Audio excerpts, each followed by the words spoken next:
Right now I'm writing a book about my life. I'm writing a book about a kid that grew up on Munjoy Hill, a much poorer neighborhood, who grew up in a house that was filled with violence. I'm writing a story about my life.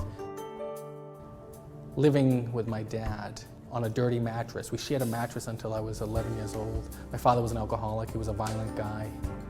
I was never going to school much.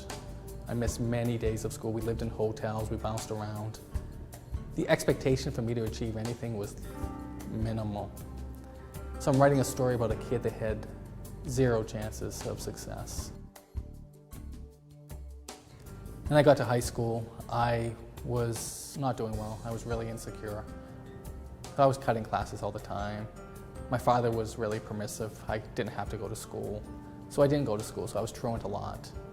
And I got in some trouble, and I got into a couple fights in high school, so I got suspended from high school. And then I went back again in 10th grade, and the same pattern repeated. I just was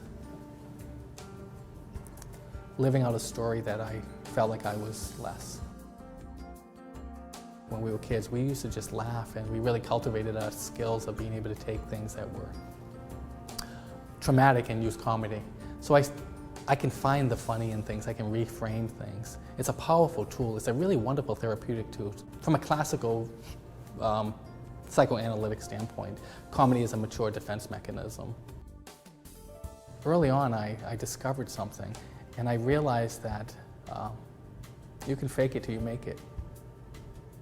Now I know it's not that you fake it till you make it, you fake it till you become it, you fake it till you start to live the life that you want.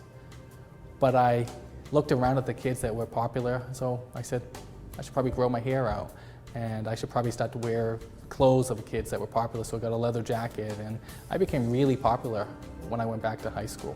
I was playing out a role. I went from geeky to a guy that could actually get a girlfriend.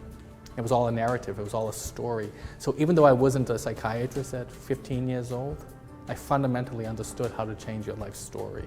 I went from the kid that was picked on, shy, bullied, to the kid that was extremely popular. But I looked at the group that I wanted to be with. I wanted to be with the group that was going to have a girlfriend.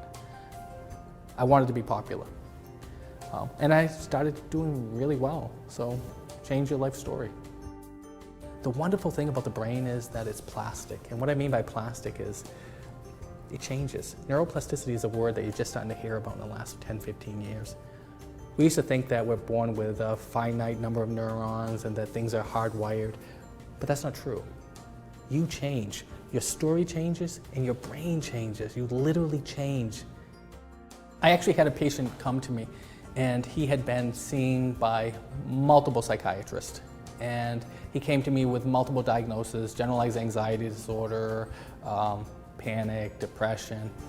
I knew the answer wasn't going to be in a medication. I knew the answer was going to be in a story. I asked him to tell me about his life, tell me about his story, and he told me about his life, and he told me about his story, and he said that he always believed that he was less. He never believed he was good enough. He always struggled with relationships. I'm sick, I'm damaged. That was what he believed. He believed he was sick and damaged. He had been told consistently by these labels and diagnoses that he was less. So I suspended that. I said, can we just put that on the back burner? So we got really clear. We wrote down, literally, concretely, tell me what you want to do. We wrote it down. I had him write a bio about who he is. He went from saying, I am a victim, I'm damaged, my life is not worth living, and I can't date a girl until I get healthy. And I said, that's a story. Is it possible for you to date a girl, suspend all of this, and choose to be who you are right now? And he did. And it was wonderful to see that. So he got engaged in life, and he started dating, and he started getting back out there, and he started living the life. Do it.